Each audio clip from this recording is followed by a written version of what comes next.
नवेद भाई अपने हाथों से जरा सा शाहिद भाई को क्योंकि आप तो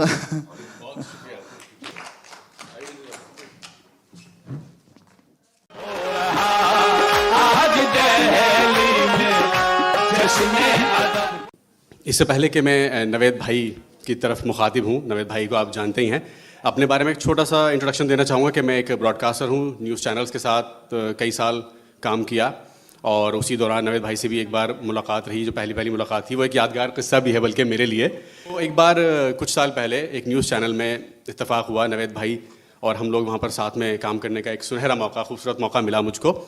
तो जब पहली बार नवेद भाई आए न्यूज़ रूम में तो एक अनएक्सपेक्टेड सा वो इंसिडेंट था।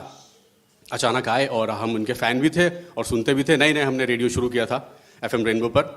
तो थोड़ी सी झिझक थी कि यार नवेद भाई साक्षात मतलब जिंदा हमारे सामने खड़े हैं, लाइव हम उनको देख रहे हैं। तो काफ़ी अजीब सा एक मंजर था। तो हिम्मत जुटाई कि यार कहीं दोबारा मौका मिले ना मिले, अगले दिन आज ही मिल लो।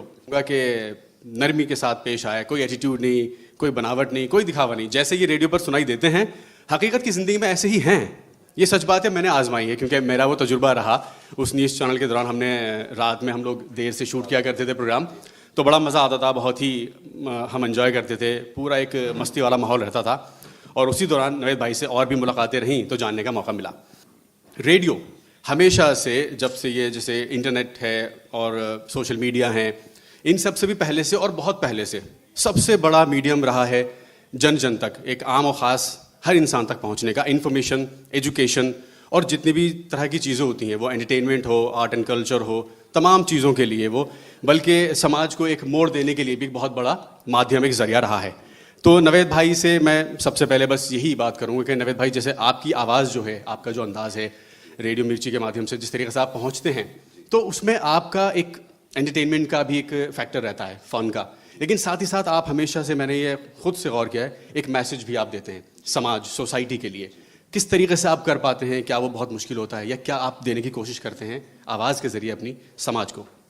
शाहिद होते हैं, ये मैं इनके बिल्कुल सामने कह रहा हूँ, क्योंकि बहुत कंफर्टेबल फील करवा देते हैं जब मैं यहाँ पे आता हूँ जश्न अदब में। जब भी मेरे ख्याल से तीसरी बार या 3-4 बार ऐसा हो गया कि हम साथ में बैठे हुए हैं।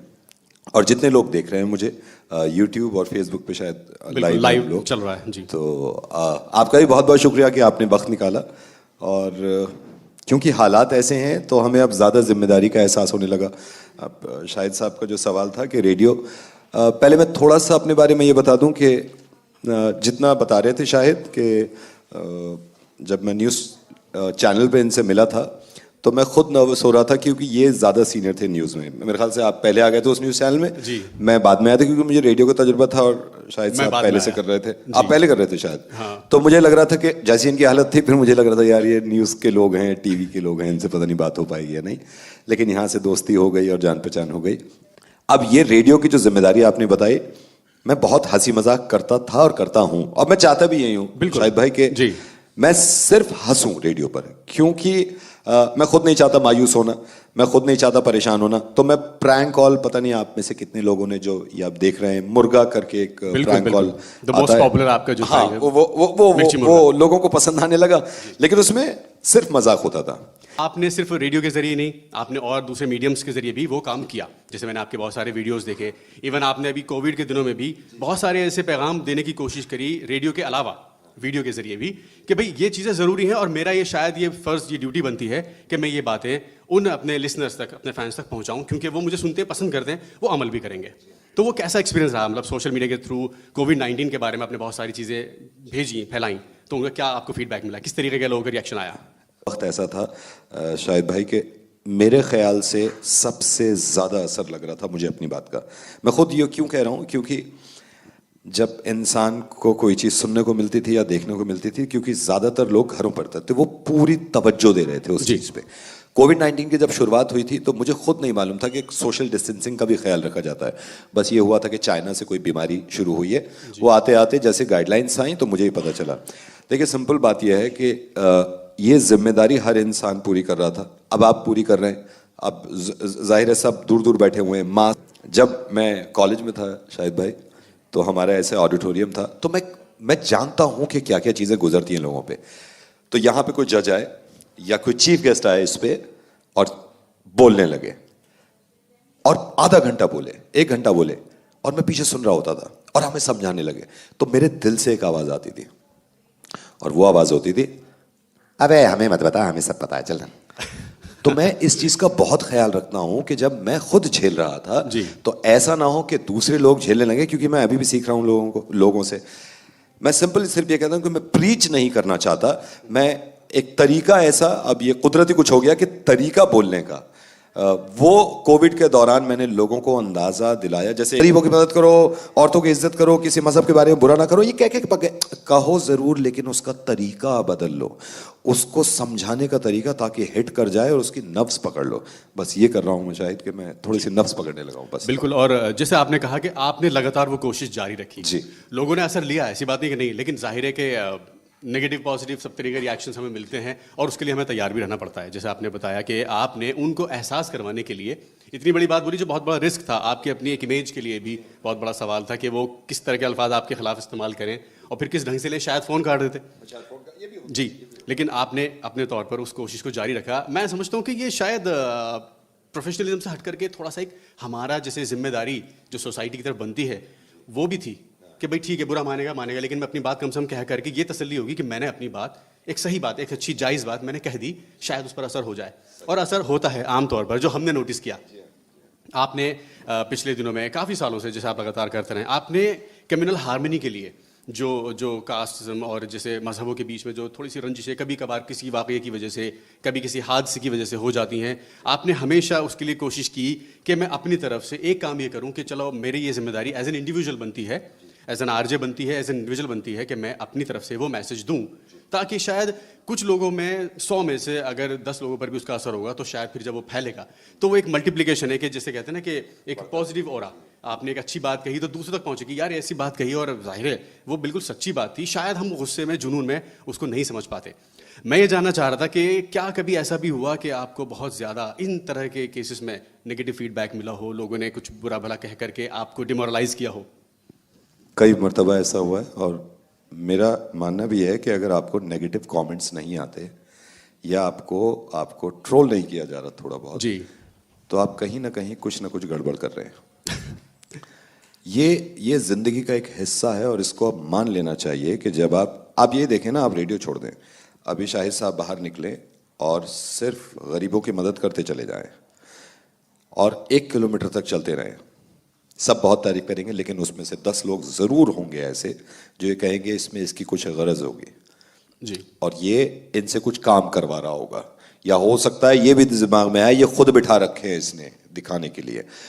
तो शाहिद भाई ये जिंदगी का एक हिस्सा है, नेगेटिव कमेंट्स बहुत आते हैं, कई बार झेला हूं मैं, कई बार लोगों ने कहा है कि तुम इतना ज्ञानी क्यों बन रहे हो या फिर इतना प्रीच क्यों कर रहे हो, तो मैं उसको नज़रअंदाज कर देता हूं, क्योंकि मुझे मालूम है वो तादाद बहुत कम है, वो आते हैं, लेकिन जो लोग, ज़रूरी नहीं है कि हर आदमी मुझे कहे या कमेंट करे, वो लोग बहुत हैं तादाद में जो लोग मान लेते हैं लेकिन वो कमेंट नहीं करते, वो बताते नहीं है कुछ, वो ये भी नहीं कहते कि मैं सही कर रहा हूँ, लेकिन मुझे पूरा इस बात का यकीन है कि वो मान लेते हैं इस बात को कि ये सही बात है और मैं करने लगूंगा।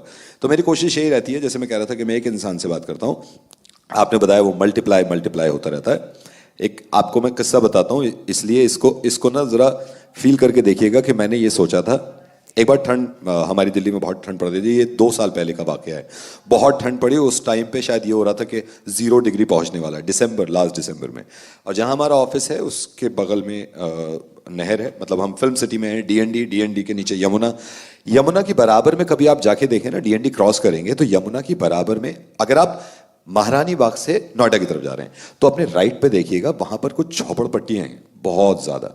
अच्छा, उस दिसंबर की इतनी कड़कती हुई ठंड में बारिश और हो गई थी, तो मैं शो कर रहा था सुबह 7 बजे का, तो 7 बजे शो करने के लिए मुझे 5:30 बजे उठना पड़ता था, और जब उस वक्त मैं बिस्तर छोड़ रहा था, मैं ही जानता हूं कि मुझे कितनी दुश्वारी और परेशानी होती थी। जब मैं जा रहा था तो उस वक्त बारिश हो गई और मैं डीएनडी क्रॉस कर रहा था।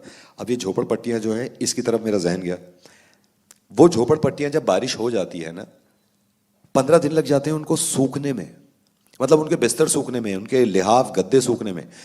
अब अगर मैं रेडियो पे जाके ये कह देता कि यार प्लीज उनकी मदद कर दीजिए, हेल्प कर दीजिए, तो लोगों को मालूम है ये, और लोग करते भी हैं, लेकिन वही मुझे लगा कि नहीं, ऐसे नहीं, जब तक हिट नहीं करेगी दिमाग पे बात।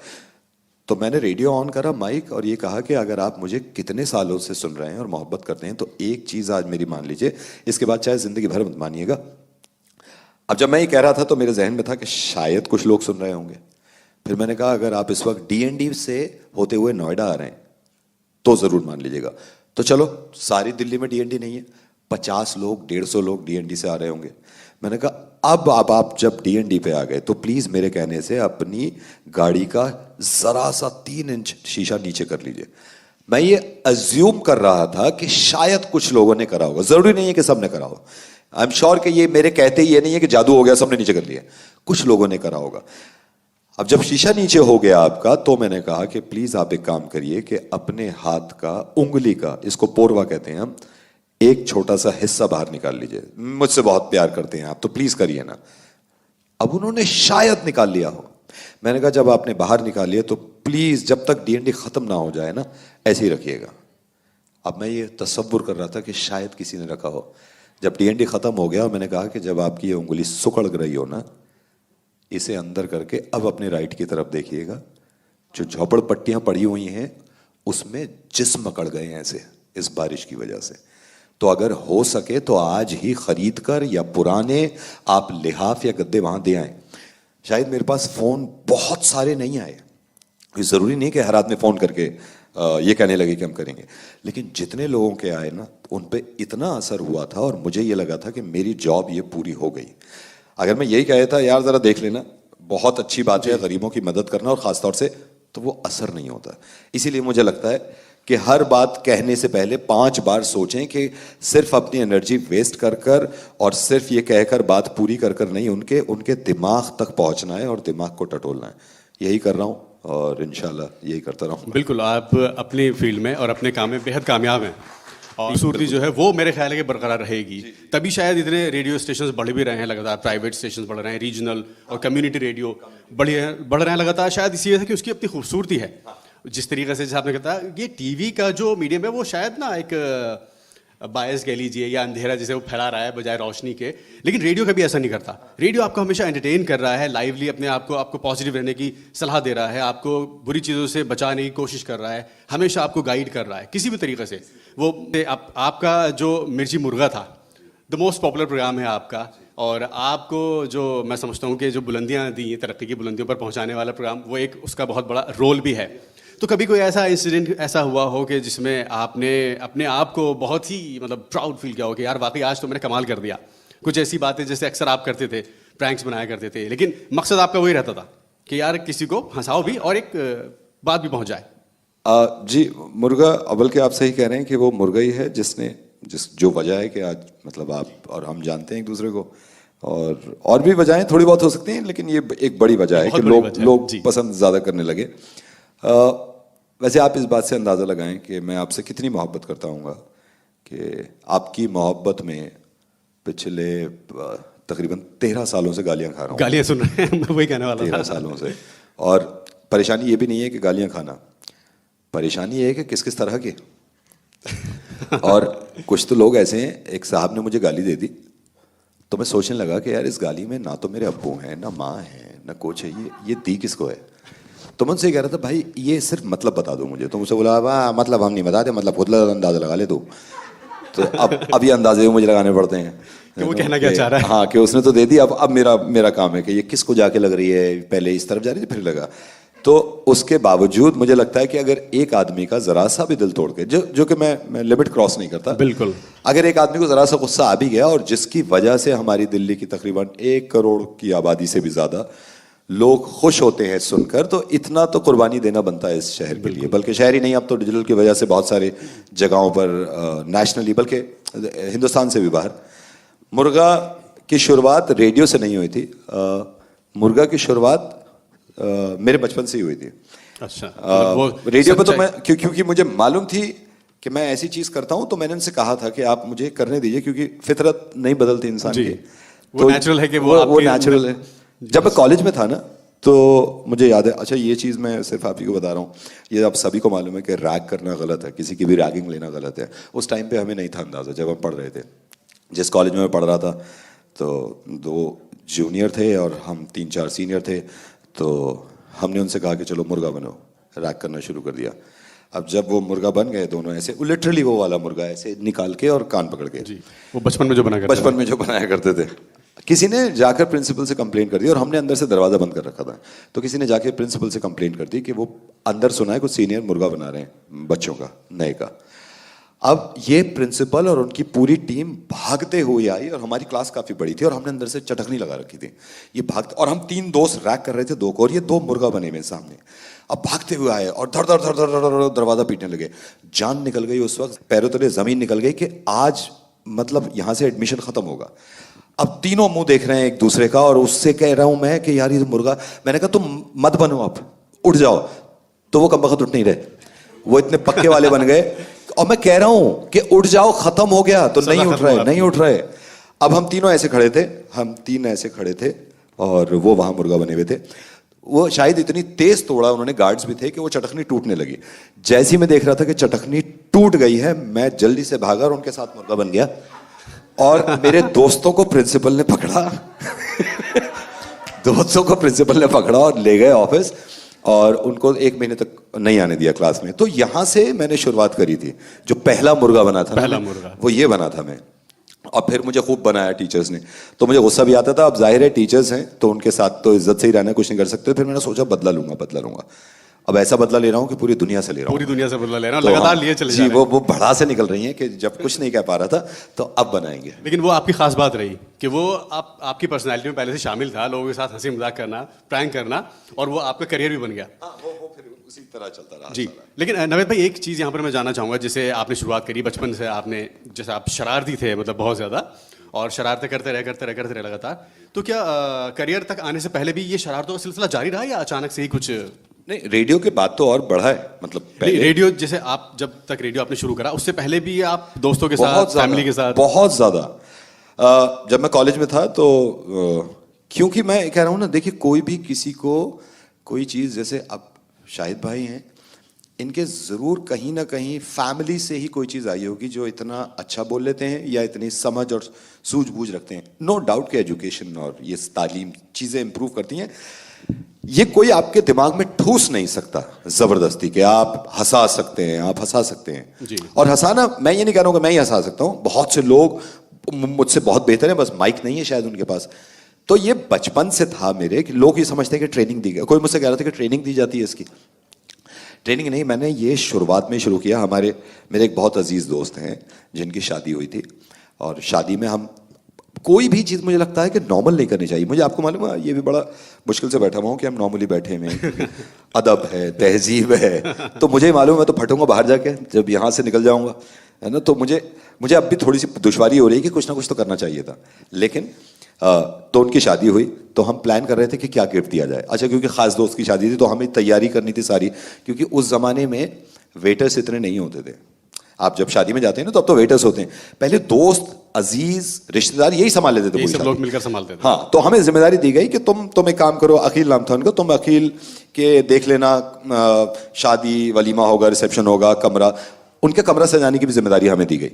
फिर हम सोच रहे थे कि इनको गिफ्ट क्या दें अकील को। तो हम 6 दोस्त हैं, तो सोचने लगे क्या करें। हम सब ने पैसे जमा किए। उस जमाने में 50 रुपये बहुत होते थे, 50-100 रुपये, 100 रुपये सबसे लिए।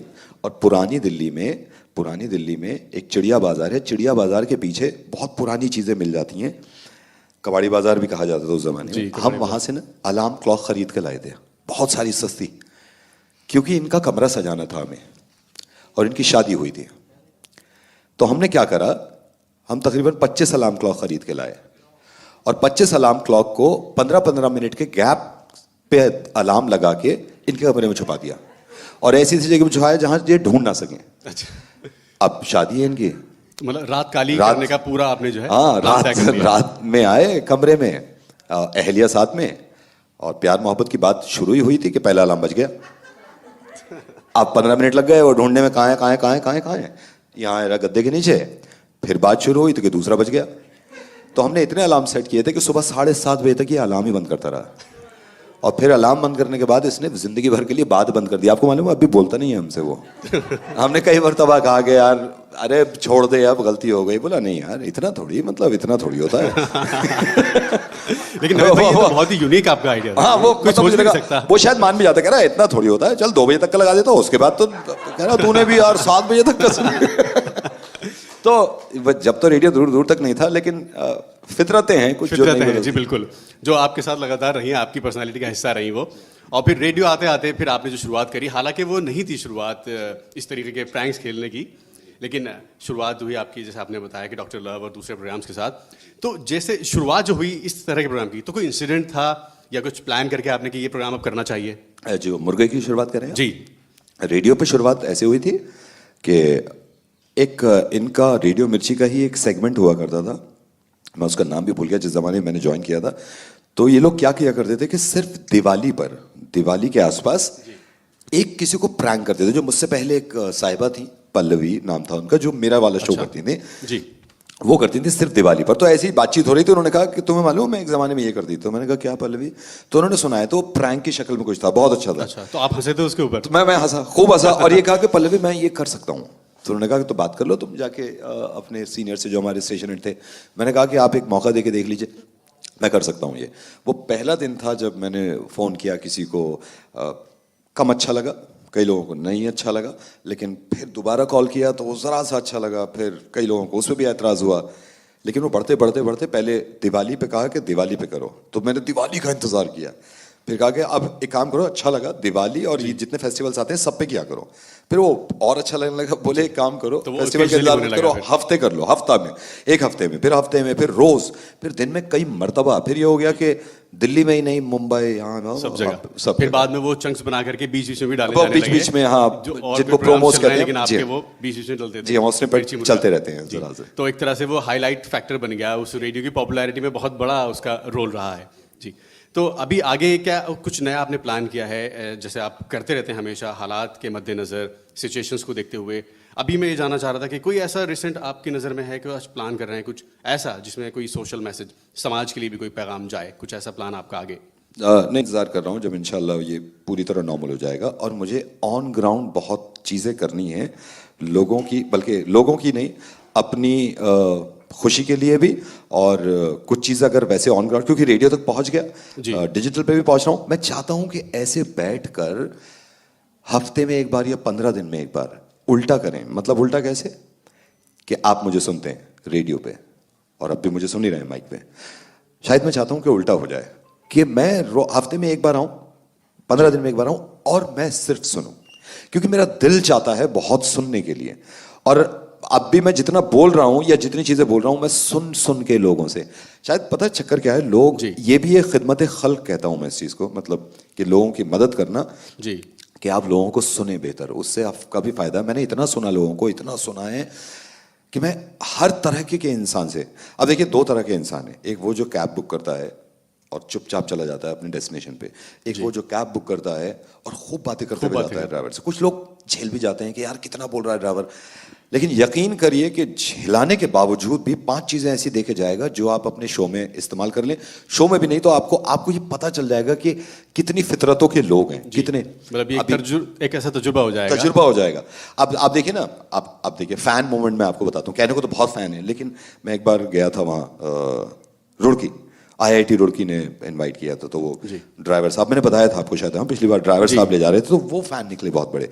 अब वो रुड़की जैसे शुरू हुआ, गाड़ी चला रहे हैं, नवेद भाई ये रुड़की है हमारा रुड़की, मैंने कहा बहुत अच्छा है, और इतना खातिर करना चाह रहे थे, इतनी खातिर, नवेद भाई कुछ खाएंगे, मैंने कहा नहीं नहीं कुछ नहीं खाएंगे। फिर चलने लगे, नवेद भाई ये देखिए रुड़की के ये देखिए पेड़, मैंने कहा पेड़ बहुत अच्छे हैं, कुछ खाएंगे, मैंने कहा नहीं नहीं कुछ नहीं खाएंगे। फिर गाड़ी चला रहे हैं, नवेद भाई रुड़की का मॉल, मैंने कहा बहुत खूबसूरत मॉल है, कुछ खाएंगे, और मैंने कहा नहीं खाऊंगा मैं। चलते रहे, नवेद भाई रुड़की का आसमान देखिए, और मैंने कहा ये तो दिल्ली वाला ही चल रहा है, ये कौन सा डिफरेंट है। फिर चलते चलते अचानक से गाड़ी रोक दी उन्होंने जी, तो मैंने कहा तुमने गाड़ी क्यों रोक दी? बोला नवेद भाई मैं जरा टॉयलेट जा रहा हूँ। मैंने कहा जाइए। बोला आप भी आइए ना। उसे इतनी खातिर की पड़ी हुई थी, इतनी खातिर, मैंने उसे मना कर दिया, मैं नहीं जा रहा। बोला अरे यार सर रुड़की आए हैं, आइए ना। अब उसकी मोहब्बत में चला गया मैं जी। तो खातिरदारी में काफी आगे निकल खातिरदारी गए में वो। भी मैं, अब देखिए ना, लिहाज में कुछ लगा भी नहीं था, फिर भी जबरदस्ती कि चलो साहब कह रहे हैं तो मोहब्बत पूरी कर लेते हैं। लेकिन मुझे ये पता चला कि लोग भूल जाते हैं कभी कभी। एक मर्तबा दुबई गया था और एक साहब ने ऐसे मुझे देखा और मुंह खोल लिया, नवेद, और बहुत खुश, दूर से ही ये कर रहा, और मैं समझ गया कि ये बहुत खुश है। अब शायद वो ऐसे ना मेरे पास आ गया, ऐसे मोबाइल लेके आया, अरे नवेद सर बहुत बड़ा फैन हूँ, बहुत बड़ा फैन हूँ, बहुत बड़ा फैन हूँ, एक सेल्फी, एक फोटो, एक फोटो, एक फोटो। मैंने कहा हाँ हाँ ले लो, एक फोटो लो, एक फोटो, एक फोटो तो बनता है, और बौखलाया हुआ है। मैंने कहा चलो फोटो लेते हैं एक। उसने अपना कैमरा मेरे हाथ में दिया और सीधा खड़ा हो गया, बोलो ले लो। मैंने उसका ऐसे फोटो खींचा और उसे दे दिया। वो मतलब खुशी में उस वक्त ये भूल गया, औसान खो दिए कि उस फोटो में मैं नहीं हूं।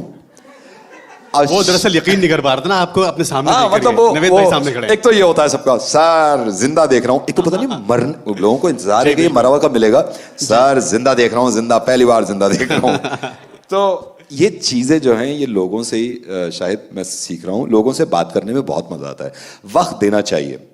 दो चीजें हो सकती हैं, कोई आदमी अगर बहुत नापसंद हो मत मिलिए दूसरी बार, लेकिन ट्राई करने में कुछ नहीं जाता। लोगों से बात करके देखें और बहुत चीजें सीखने को मिलती हैं, यकीन करिएगा।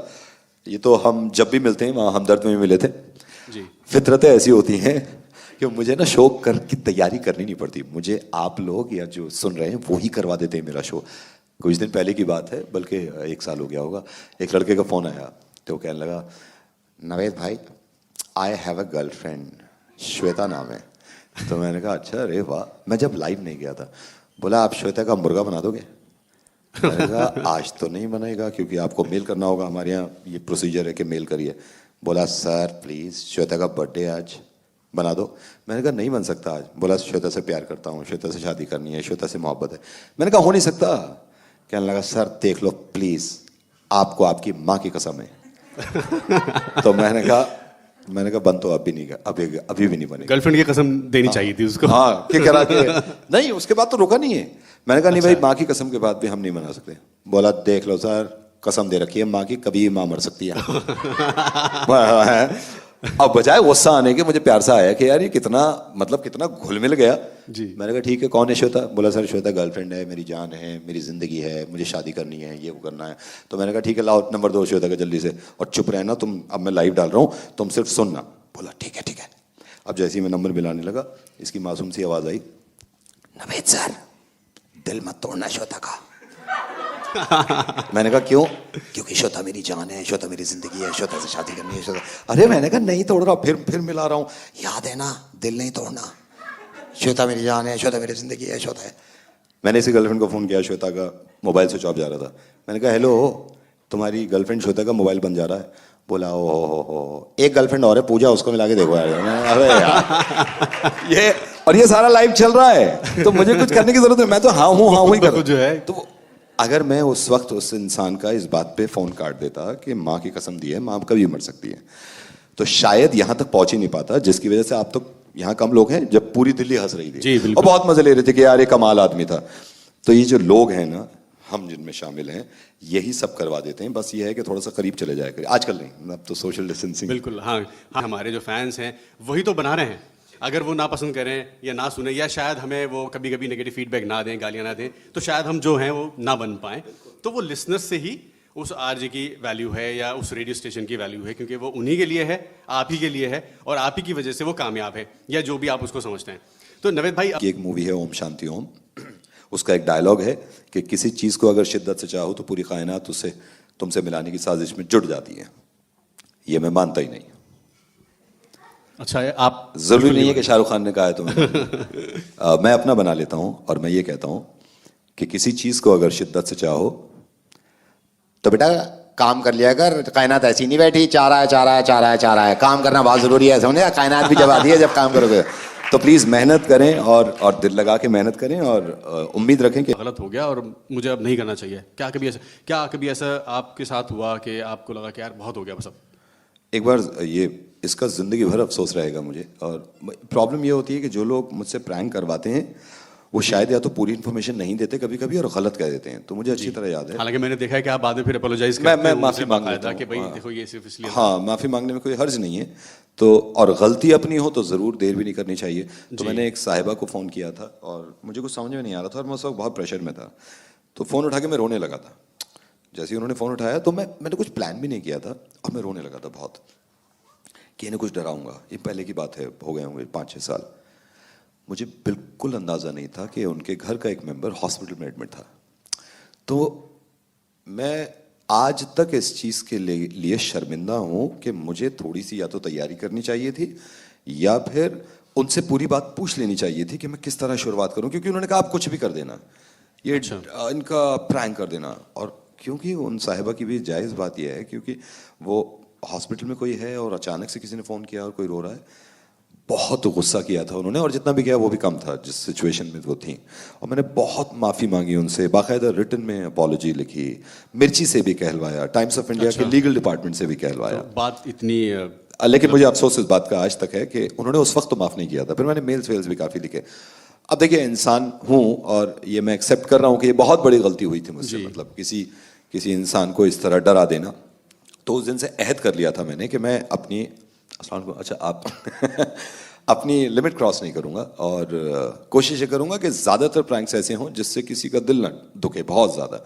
एक छोटी सी ट्विस्ट अगर दे दिया ठीक है, वरना इससे आगे नहीं बढ़ता मैं अब। तो नवेद भाई, आपके पास जैसे फीडबैक आते हैं, आपके जो फैंस हैं उनके सोशल मीडिया पर भी आपके पास मेल्स रेडियो मिर्ची पर आती होंगी और मैसेजेस भी आते होंगे, तो वही आपको मोटिवेट करते हैं लगातार इस तरीके से लोगों को एंटरटेन करते रहने की, उनके साथ प्रैंक करते रहने की? जितनी बार मैं देखता हूँ, क्योंकि रेडियो पे कोई हमारा ऐसा मीटर नहीं है जिससे पता चल जाए, लेकिन डिजिटल है, तो जो मैं रेडियो पे डाल देता हूँ वो डिजिटल पे भी डालता हूँ, तो मैसेजेस पढ़ता हूँ तो मुझे अंदाज़ा हो जाता है। फिर जब ज़्यादा अच्छा खुश होते हैं लोग तो दूसरे दिन के लिए ज़्यादा जोश बढ़ जाता है कि अब इससे बेहतर कुछ करना है। कई बार ऐसा होता है कि नहीं चलता और लोग कहते भी हैं कि अबे, और इस पर भी बुरी बुरी चीज़ें लिख देते हैं कि अरे पहले सीख ले फिर ये कर ले, लेकिन मैं उनको ज़्यादा तवज्जो दे देता हूँ जो अच्छी बातें लिखी हैं, तो इनसे तो बहुत ज़्यादा मतलब बाकायदा हिम्मत मिलती है। जाहिर है जो मेजॉरिटी है वो तो आपके प्रैंक्स को पसंद करती है, इसीलिए इतने सालों से लगातार वो प्रोग्राम चल भी रहा है।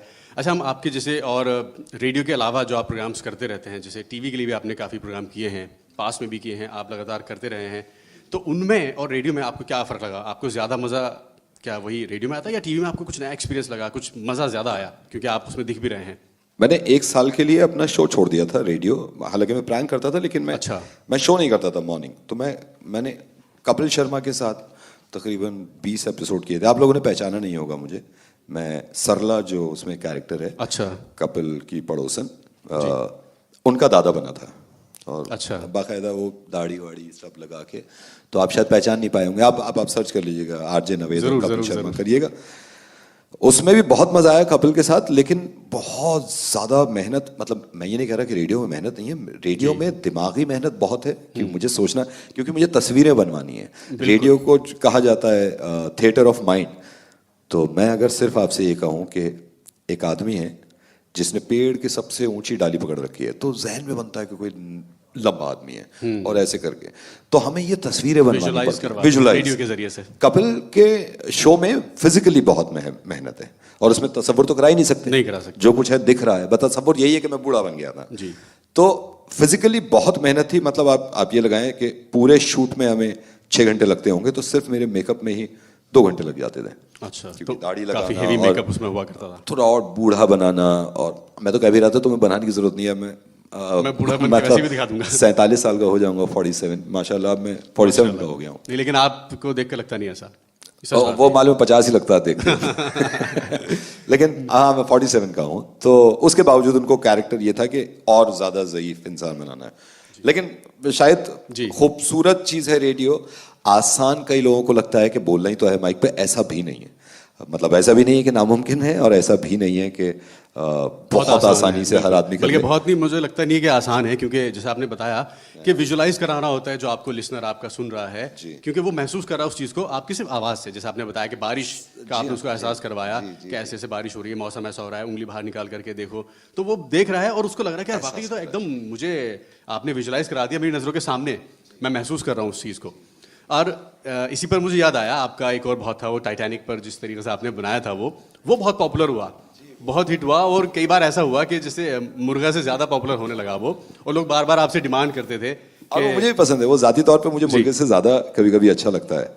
और जिन लोगों को नहीं मालूम, वो टाइटैनिक वाला जो है वो उसको हम लोग छपरिया वाला फट्टो कहते हैं। जी जी जी। तो देखिए मैं आपसे कह रहा था ना कि जब मैं रेडियो की शुरुआत करी थी तो मुझे लग रहा था कि जब मैं मीडिया में जाऊंगा तो मीडिया में बहुत पढ़े लिखे और होते भी हैं, बहुत स्मार्ट लोग होते हैं, तो मैं बहुत नर्वस था, मैं बहुत घबराता था। और जो हमारे गांव की बोली है उसको छुपा के रखता था कि नहीं यार ये लोगों को पता ना चले वरना लोग मुझसे दूरी कर लेंगे। और इसी चक्कर में झूठी जिंदगी दिखा रहा था। देखिए मैं आपको बिल्कुल खुल के बताऊं, मैंने 2 साल मुस्तकिल झूठ बोला है अपने ऑफिस में। क्या बात कर शायद रहे हैं? बिल्कुल झूठ। जैसे मैं यूपी से हूँ, यूपी के एक बहुत टिपिकल गांव से। तो लोग मुझसे जैसे पूछते थे आ जाओ नवेद, आ जाओ नवेद। आप ये लगाइए ना, हमारी हालत ये थी कि जब मैं दिल्ली आया था 3 दोस्तों के साथ, तो जब कोई इंसान दिल्ली आता है छोटे शहर से बड़े शहर में, तो उसको क्या चीजें इंप्रेस करती हैं? बिल्डिंग्स, जी, कार्स, रेस्टोरेंट, खाने। आपको मालूम है हम क्या देख के हैरत में पड़ गए थे, क्योंकि कभी जिंदगी में इतने छोटे से गांव में रहा हूं मैंने देखा ही नहीं था। जीके चले गए हम कि जीके जा रहे हैं, जीके में मालूम है क्या चीज देख के हम तीनों ही हो गए थे, अबे क्या दुनिया है ये। हमने देखा जब जीके गए और देखते ही बोले अबे लड़की सिगरेट पी रही है। अब ये लगाई ना अंदाजा कि मैंने कभी ये सोचा ही नहीं था कि लड़कियां भी स्मोक करती हैं। तो ये खैर फिर मुझे लगा कि यार अब तो मुझे भी ऐसे रहना पड़ेगा। तो मुझसे ऑफिस में लोग पूछते थे, जैसे छुट्टी हुई फ्राइडे को, सो नवेद कैसा रहा वीकेंड? वीकेंड ही नहीं पता था। तो बाद में धीरे धीरे पता चलने लगा कि अच्छा 2 दिनों को कहते हैं, सैटरडे संडे जो लोग मनाते हैं। तो मैं भी झूठ उनको वीकेंड अच्छा था, कहाँ गया? तो मैं चला गया था क्लब में, चला गया था, फिर मैं शॉपिंग करने चला गया था। और मुझे मालूम है कि वीकेंड पे मैं सिर्फ अपने कपड़े धोता था। तो लेकिन मैं ना झूठ बोल रहा था कि शायद ऐसे ही काम चलेगा जी। तो उसकी शुरुआत कैसे हुई कि मैं उसी पे आ रहा हूं। एक दिन मुझसे ये कहा कि तुम फिल्म रिव्यू करो, मूवी का रिव्यू करो। तो मैंने कहा कर लूंगा। मैं फिल्म कम देखता था क्योंकि उस टाइम पे पैसे वैसे नहीं थे। तो कहने लगे जाओ फिल्म देख के आओ। तो इन्होंने टिकट दे दिया। तो मैंने टिकट देखा तो उस पर टाइटैनिक लिखा हुआ था। तो मैंने कहा ये कौन सी है? बोले इंग्लिश है। अब मैं हिल गया। मैंने कहा इंग्लिश एक तो समझ में नहीं आती, ना बोली जाती, और इसका रिव्यू भी करना है। कहने लगे आप, तो मुझे डांटा कि आपको मालूम नहीं है कि ये हॉलीवुड की भी मूवीज बनती हैं।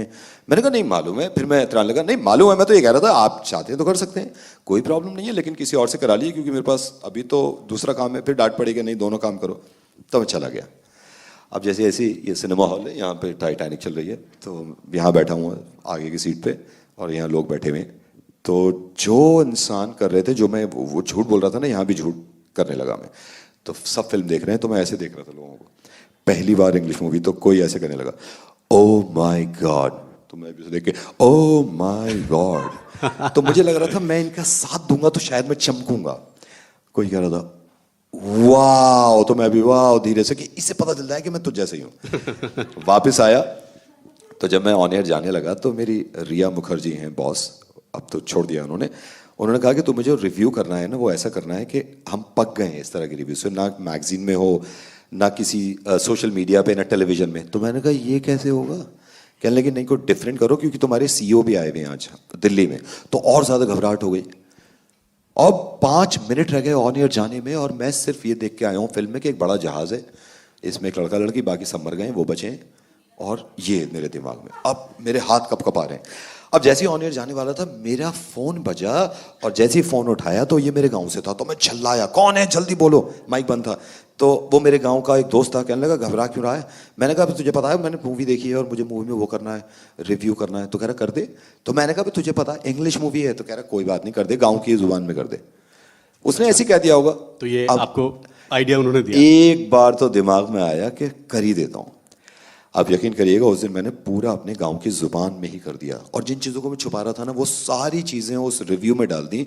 फट्टों में इसलिए कहते थे क्योंकि वो जो टाइटैनिक में जी जो बोट होता है ना लकड़ी का, उसको हमारे यहाँ फट्टा कहते हैं उसको जी। तो उसका फट्टा फट्टा करते करते फट्टा हो गया। तो वो मैंने कुछ ऐसे करा, आपको बताता हूँ क्योंकि डिफरेंट क्यों था वो मैंने कुछ यूं शुरू करा यू लक्कड़ का जहाज बना दियो है कप्तान साहब ने।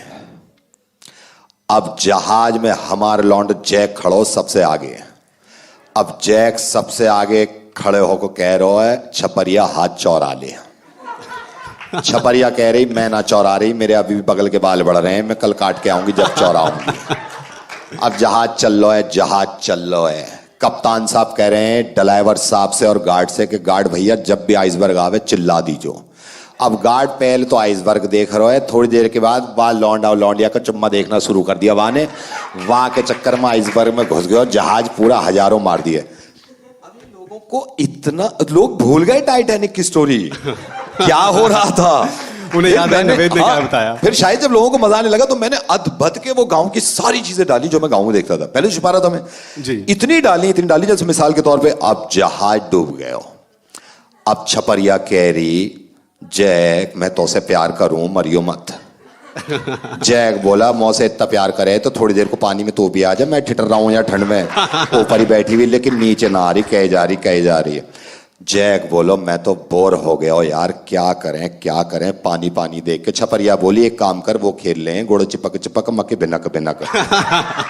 अब ये गेम हम खेलते थे गांव में, पता नहीं आप कितने लोग कहां से बिलोंग करते हैं, क्योंकि हमारे गांव में यही खेल थे छोटे छोटे कि एक ने ऐसे हाथ रख लिया, बाकी ने ये कहा गुड़ चिपक चिपक मक्के भिनक भिनक और उंगली पकड़ ली तो वो आउट हो गया। और वो सारी चीजें छपरिया बोली जैक एक काम कर, अगर टाइटैनिक डूब गया हो तो शायद ग्रामीण सेवा को बुला के दे के यहाँ पे आ जावे, वहां से चल लेंगे। कह रो पागली हो गई, एंटार्क्टिक ओशन में ग्रामीण सेवा आ रहा हूँ मैं, फिर बोर हो रहा हूँ, क्या करूँ। छपरिया बोली एक काम कर, इतना टाइम है तो तू मेरी जुएं देख दे, मैं तेरी जुएं देख दूं, दोनों लगे पड़े चल।